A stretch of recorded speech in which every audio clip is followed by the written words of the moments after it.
욥기 8장 1절에서 7절의 말씀 교독하겠습니다. 수아 사람 빌닷이 대답하여 이르되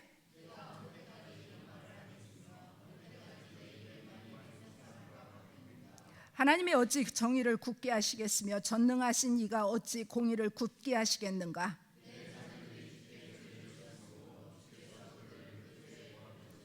내가 만일 하나님을 찾으면 전능하신 이에게 간구하고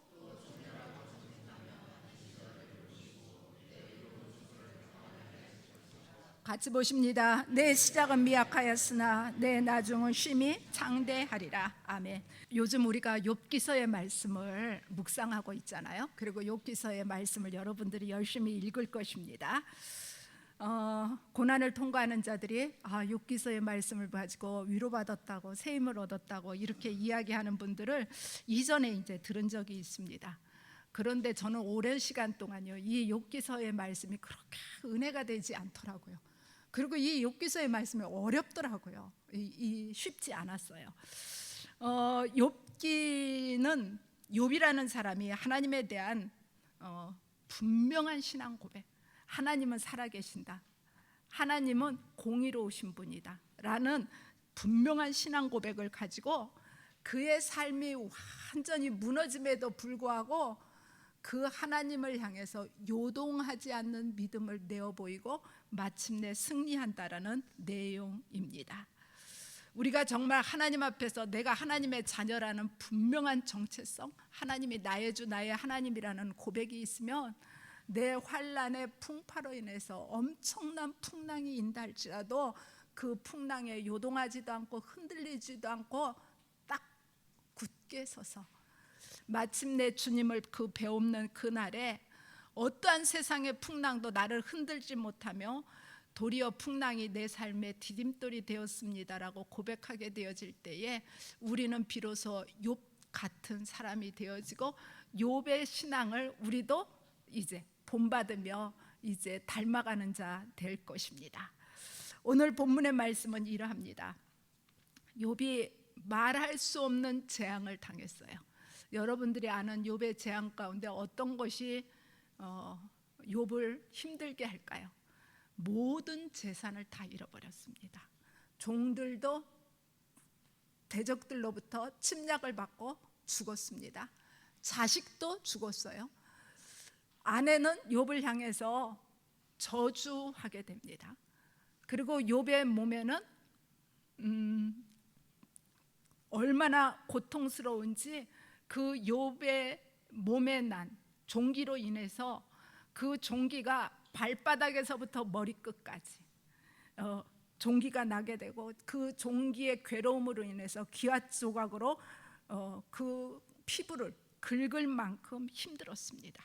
이렇게 엄청난 재앙을 임했다는 소식을 듣고요 욥에게 친구들이 있었습니다. 그런데 이 친구들은요 가까이 사는 친구들이 아니라 먼 나라에 사는 친구들이었고요 각자의 지역에서 욥을 위로하기로 약속하고 모였습니다.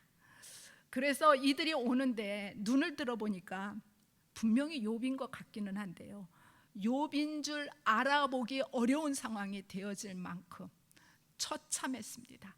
감히 욥이라고 말할 수 없는 상황이었어요. 이 친구들이 할 말을 잃어버렸습니다. 욥 곁에 앉아서 각자의 겉옷을 찢고 티끌을 날리며 자기의 머리에 뿌리고 밤낮 7일 동안 함께 앉아서 이 욥의 고통을 보면서 안타까워했습니다. 할 말을 잃어버렸어요. 한마디도 말하는 자가 없었습니다. 시간이 지나면서 욥의 새 친구인 엘리바스와 빌닷과 소발이 나름대로 위로의 말을 하는 내용이 오늘 본문의 내용, 그 중에 빌닷이 하는 내용이 오늘 내용입니다. 이 빌닷이라는 이름은요 논쟁의 아들이라는 뜻을 가지고 있거든요. 이제 엘리바스는 욥에 대해서 이야기할 때에 다소 이제 동정하는 듯한 뉘앙스를 풍기게 되면서 위로하게 됩니다. 소발은요 단호해요. 거친 언어로 이제 이야기하게 되어집니다. 그런데 이 빌닷은 어떻게 이야기하냐면 너가 지금 고난을 당했는데 틀림없이 이유가 있을 거야. 그 이유는 너 때문이든지 너의 자식 때문이든지 이렇게 죄 때문이라고 이야기하게 됩니다. 욥에게 이렇게 주지시키는 거죠. 악한 자에게는 항상 고난이 있다라고 주지시키게 됩니다. 뿐만 아니라 하나님은 공의로우신 분이고 확고부동하신 분이고 하나님은 심판자이고 하나님은 입법자이기 때문에 하나님 앞에서 완전하다. 그러는데 너가 이렇게 된 거는 완전하지 못하기 때문에 이 모양이 되어졌다라고 공격적인 말을 퍼붓게 되는 것입니다. 이 빌닷의 논쟁을 보면서 오늘 우리가 주님 주시는 음성을 듣기를 원합니다. 2절에 보면 내가 어느 때까지 이런 말을 하겠으며 어느 때까지 내 입의 말이 거센 바람 같겠는가. 빌닷이 욥을 향해서 욥의 말이 거센 바람이라고 이야기합니다. 이 거센 바람이라는 것은 이전 성경에는 광풍이라고 이야기하고 있어요. 이 광풍이라는 것은 광야에서 낮과 밤의 일교 차이가 너무 심해서 발생하게 되어지는 회오리바람 같은 정말 정신을 차릴 수 없는 바람입니다.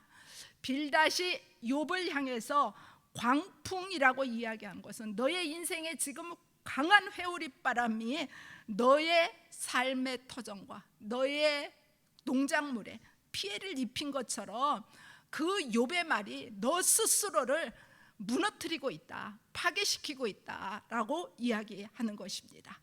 빌닷은 욥의 친구로서 욥을 정죄하고 욥을 향해서 질책하기 이전에 욥이 상한 그 상황을 보면서 할 말을 잃어버렸잖아요. 그리고 그 친구가 왜 욥에게 왔어요? 지금 위로하러 왔잖아요. 그러면 위로하고 조언하는 것이 마땅합니다. 그러는데 이 빌닷은 그 위로와 조언 대신에 무엇을 하고 있어요? 이제 그를 향해서 비난의 말을 퍼붓고 있는 것입니다. 그는 욥의 말에 전혀 논리가 맞지 않는 사악한 주장이라고 이제 욥을 향해서 딱 정죄하게 됩니다. 잠언서 26장의 말씀에 보면 미련한 자의 어리석은 것을 따라 대답하지 말라 두렵건대 내가 그와 같을까 하노라 라고 말씀하고 있어요. 우리가 누구랑 대화를 하느냐에 따라서 대화의 방향이 달라지겠죠. 이 말씀은요, 욥이 어리석은 말을 했기 때문에 거기에 따라서 빌닷도 거기에 걸맞는 어리석은 말을 한다라는 것이 아닙니다. 이제 이 빌닷이나 욥이나 또 다른 친구들도요, 나름대로 지혜자들이었고 나름대로 그 땅의 지도자들이었습니다. 그러면 그들의 삶 가운데에 이 대화를 하면서 대화 가운데에 약간의 말꼬리를 잡고 있는 모양새를 우리가 보게 됩니다. 이 빌닷이 욥을 향해서 거센 바람이라고 어떻게 감히 그런 말을 할 수 있느냐라고 책망하는 듯한 이야기를 하게 됩니다. 이제 이 빌닷의 말에 욥도요 거기에 맞대응하게 되어져요. 거센 책망의 말이 오고 정죄의 말이 왔으니까 나는 아니라는 변론의 말이 당연히 나가지 않겠습니까? 이제 말이 이렇게 나오기 시작하면 그 말들이 맞는 말이라 할지라도 서로의 감정이 격해지게 되어지면 설득력을 잃게 됩니다. 일단 감정의 상처를 입은 사람은 계속해서 격정적인 말을 내놓기 때문에 그렇습니다. 우리 속담에 가는 말이 고와야 오는 말이 곱다라는 말이 있잖아요. 우리가 대화를 하게 되어질 때에 논쟁을 위해서 대화하는 것이 아니에요. 이 논쟁으로 싸움으로 번지게 만들어서는 안 됩니다. 지금 빌닷은 욥에게 왜 왔어요? 위로해 주러 왔잖아요. 그러면 내가 위로해 주러 온 자라는 본분을 잊지 말아야 되는 것입니다. 정말 지혜로운 사람이 되기를 원한다 그러면요, 상대가 아무리 거센 바람을 쏟아놓는다 할지라도 그거를 잘 정죄할 수 있는 능력을 가진 사람들이 하나님의 사람들입니다. 상대방이 말하는 대로 흥분하게 되어지고 상대방이 말하는 대로 노를 바라게 되어지고 이렇게 하게 되어지면 이제 현재의 자기의 마음의 상태를 읽을 수도 없게 되어지고 그 사람을 향해서 따뜻한 말을 할 수도 없게 되어집니다. 우리가 이제 정말 누군가를 위로한다 그러면 많은 말로 위로하기보다는 그 사람을 따뜻하게 잡아줄 때에 참된 위로가 되는 거예요. 그 손을 잡아줄 때 어떤 의미가 담겨 있을까요? 그래, 내가 너 마음 안다, 이렇게 되어지면 그 사람에게 그것보다 더 따뜻한 위로는 없을 것입니다. 잠언서 15장의 유순한 대답은 분노를 쉬게 하여도 과격한 말은 노를 격동하느니라라고 말씀하고 있거든요. 우리는 논쟁을 해서 이기는 사람이 아니라요, 사람을 얻는 사람, 그 사람을 위로해 줄 수 있는 사람, 그 사람에게 격려해주고 그 마음을 만져줄 수 있는 사람, 이런 사람이 되어져야 합니다. 이어서 3절의 말씀에 보면 하나님이 어찌 정의를 굳게 하시겠으며 전능하신 이가 어찌 공의를 굳게 하시겠는가. 이 정의를 굳게, 이 정의가 이전 성경에는 심판이라고 이야기하고 있어요. 하나님이 어찌 심판을 굳게 하시며, 굳게 한다라는 것은 구부리다, 악용하다 이런 뜻이거든요. 하나님이 심판을 굳게 하실 이유가 없게 되죠. 욥기서 6장 4절에 보면 욥은 자신의 고난이 하나님께로부터 왔다라는 것을 알게 돼요. 그런데 욥의 고난이 사단이 개입했다라는 것은 아직 알지 못해요. 우리는 욥기서 1장에서부터 42장까지 다 알기 때문에 욥이 지금 애매히 고난을 당하고 있다, 사단이 개입했다, 욥의 믿음을 흔들어 보고 있는 중이다, 이렇게 알 수 있게 되어지는데, 그 당사자인 욥은 그 고난 가운데에 그냥 있으면서 이제 이게 분명히 하나님의 뜻이 있는데, 왜냐하면 하나님은 주시기도 하시고 거두시기도 하시는 분이기 때문에 이 고난 가운데도 하나님이 나에게 부도 주셨고 이제 내게 필요한 모든 것들을 거두어 가실 분 수도 있는 분이라는 것을 알기 때문에 욥이 이 고난 가운데에 하나님은 함께 하신다라는 걸 알기는 하지만 이 고난에 사단이 개입됐다라는 것은 잘 알지 못해요. 그래서 친구가 이야기하게 되어질 때에 나는 무죄하다, 나 잘못한 것 없다, 욥이 이렇게 이야기하게 되는 거예요. 이제 욥이 이렇게 이야기하게 되니까 그 친구인 빌닷이 뭐라고 이야기하냐면, 하나님이 공의로우신 하나님이다, 하나님은 분명하시다. 그러는데 이 하나님이 어떻게 너에게 이런 고난이 있을 때에 하나님의 앞에 네가 범죄했기 때문에 이런 고난이 있는 거지, 범죄하지 않았는데 이런 고난이 있다라는 것은 하나님을 굳게 만드는 거다, 그거는 옳지 못하다라고 욥의 말에 대해서 빌닷이 제동을 걸게 됩니다. 하나님의 공의에 대해서 빌닷의 논리가 이제 합당한 것 같아요. 그러면 이렇게 물어볼 수 있어요. 그러면 지금 욥은 잘못했기 때문에 고난을 당한다, 빌닷이 이렇게 이야기하잖아요. 그런데 우리가 이 땅에서 살다 보면은요, 순전한 자도 고난을 만나지요, 그죠? 애매히 당하는 고난도 있잖아요. 나는 잘못한 것 없는데 옆에 사람이 잘못해서 고난을 만나기도 하잖아요. 그러면 그런 사람들에 대해서는 뭐라고 설명하겠어요? 뭐라고 해석할 수 있겠어요? 그렇기 때문에 이 욥이 하는 거에 대해서 빌닷이 공격하는 것이 옳지 못하고, 이 빌닷은 욥의 말을 오인하는 데서부터 이런 일들이 생겨지게 됩니다. 빌닷의 사고 속에는 딱 어떤 생각이 담겨져 있냐 그러면, 인과응보라는 여러분들 말을 아시죠? 원인이 있고 결과가 있다라는 거예요. 원인이 있기 때문에 대가를 치른다라는 거예요. 달리 말하면 심은 대로 거두게 된다는 거예요. 이 생각이 딱 담겨져 있어요. 이 생각을 가지고 욥을 평가하고 욥을 바라보는 거예요. 그런데 욥은 자기가 그렇지 않다라는 것을 알아요. 그래서 자기도 이 일이 왜 이렇게 내 삶에 어려움이 왔는지에 대해서 잘 알지를 못해요. 원인을 몰라. 그래가지고 오늘 새벽에 나눈 말씀처럼 너무 답답한 거야. 하나님 앞에 하소연하는 거야. 하나님, 내가 무엇 때문인지 좀 나를 알게 해달라고. 그런데 하나님이 그 순간에 딱 알려주시면 얼마나 좋겠어요? 알려주시는 것이 아니라 하나님이 침묵하세요. 우리가 성도로 살아갈 때요, 하나님의 침묵만큼 무섭고 두려운 게 없어요. 우리가 무엇인가를 잘했든지 잘못했든지 무엇을 구하든지 원하든지 하나님 앞에 우리의 마음을 쏟아 놓으면 하나님이 들으시고 응답해 주시면은요 소망이 있어요. 살아야 될 이유를 우리가 만날 수 있거든요. 잠잠하게 되어지면은요 정말 그거는 너무 고통 가운데에 견딜 수 없는 이야기거든요. 오늘 새벽에 나눈 말씀, 욥이 너무 친구들이 이야기할 때에 자기의 마음을 어떻게 뒤집어 보일 수가 없잖아요. 그러니까 하나님을 향해서 내가 이 일에 대한 원인을 알기를 원한다고 하나님 말씀해 달라고 구하고 있는 것을 봐요.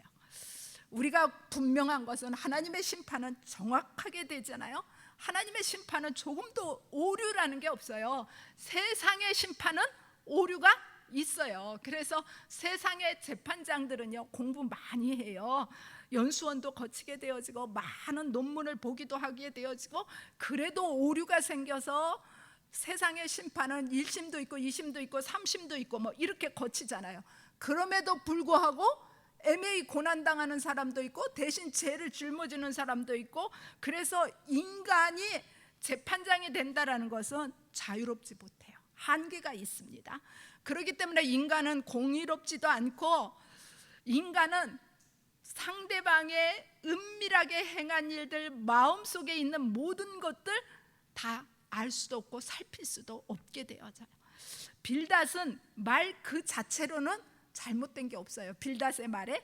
그런데 욥의 고난에 그 빌닷의 말을 적용시키게 되어지면은요 이것은 그렇지 않다라는 결론, 욥에게 그 말이 해당되지 않다라는 것을 우리는 알 수 있게 돼요.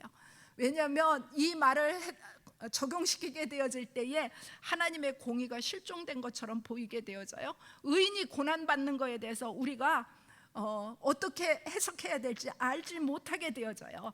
하나님의 공의, 하나님의 심판이 잠시 유보된 것 같아요. 그런데 중요한 것은 우리는 하나님의 넓이와 깊이에 대해서 감히 안다라고 이야기할 수 없지요. 하나님의 넓이와 깊이는요 측량할 수 없는 것입니다.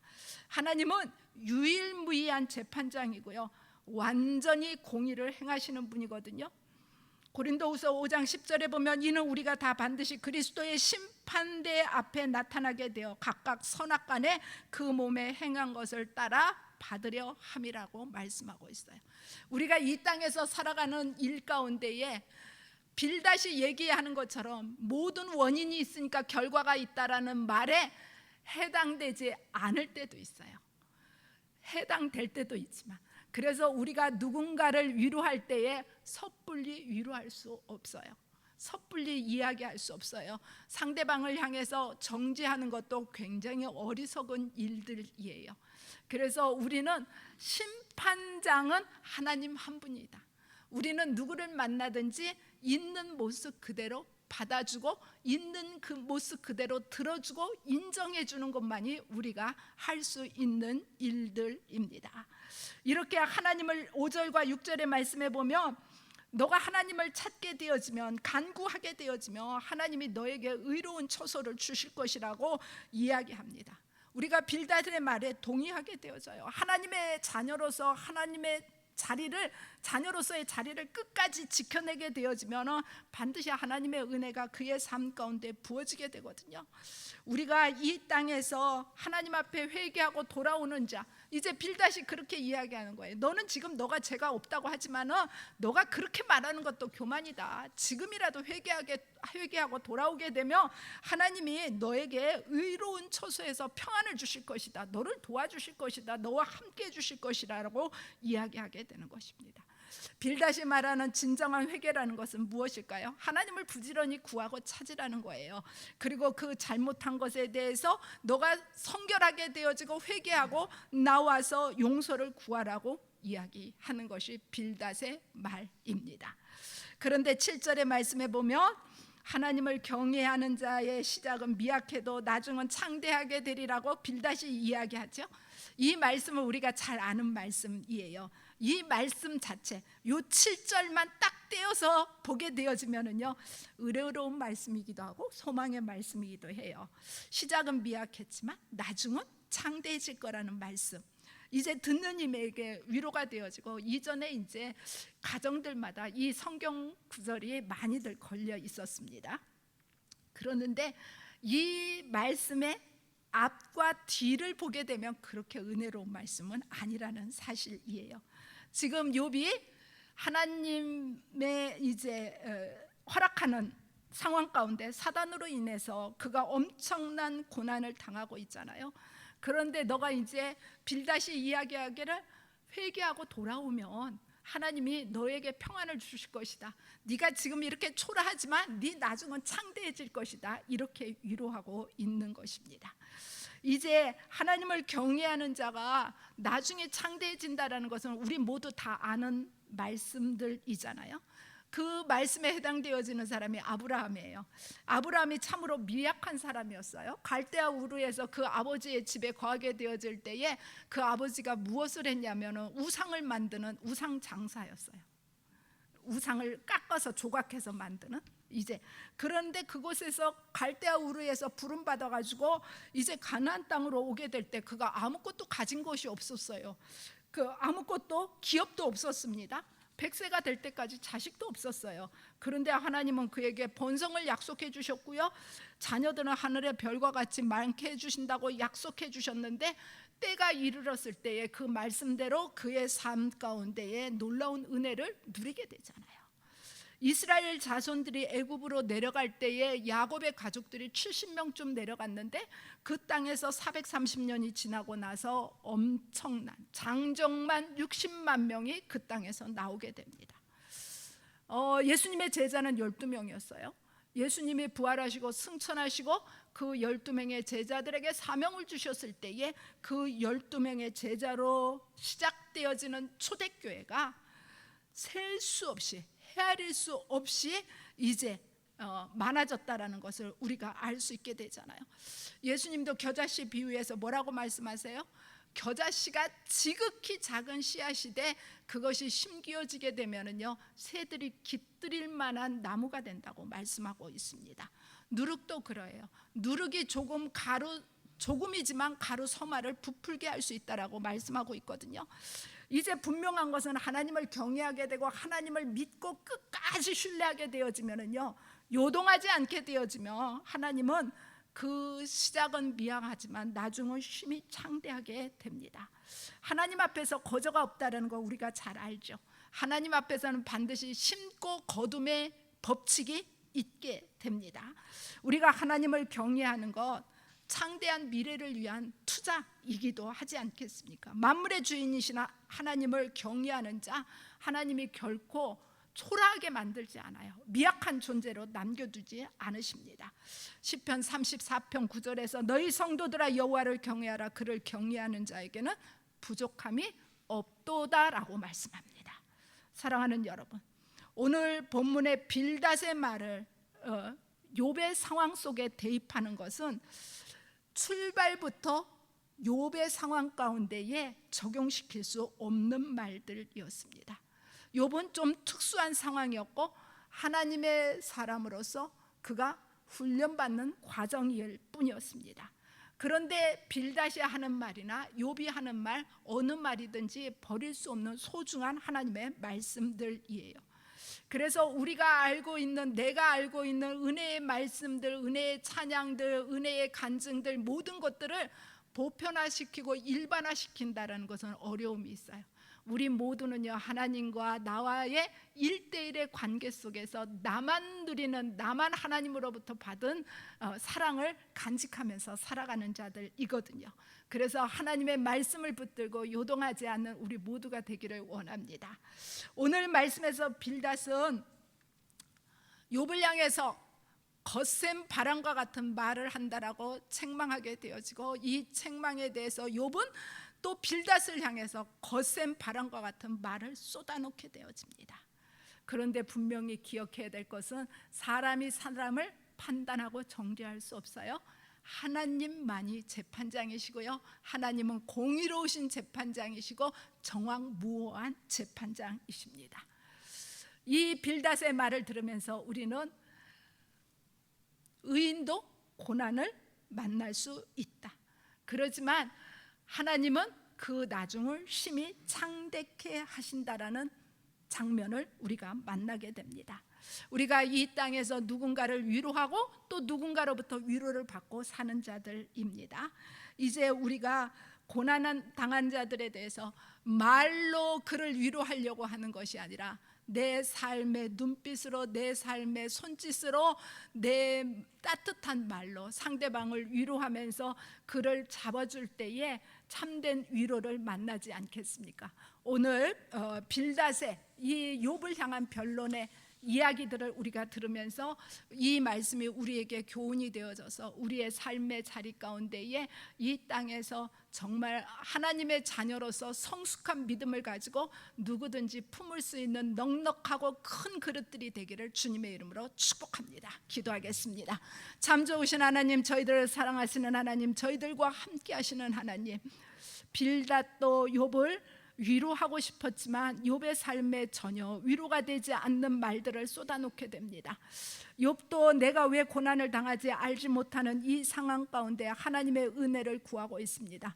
우리가 이 땅에서 살아가면서 빌닷이 되어지기도 하고 욥이 되어지기도 하는데 우리의 삶의 자리 가운데에 끝까지 믿음을 지켜서 마침내 창대해지는 자리에 이를 수 있게 도와주시고 어떠한 상황 가운데서도 어리석게 믿음이 요동하지 않게 도와주시고 반석 위의 선자들 되게 도와주시고 마침내 승리하는 자들 되게 하시고 여호와 하나님이 우리를 지명하여 불렀기에 우리 모두의 삶을 주께서 기억하시는 삶이 된다라는 것을 우리가 다시 한번 깨달아 알며 그 하나님을 향한 전폭적인 신뢰를 가지고 믿음 안에서 승리하는 여호와 니스의 사람들로 세워 주옵소서. 예수님의 이름으로 기도드리옵나이다. 아멘.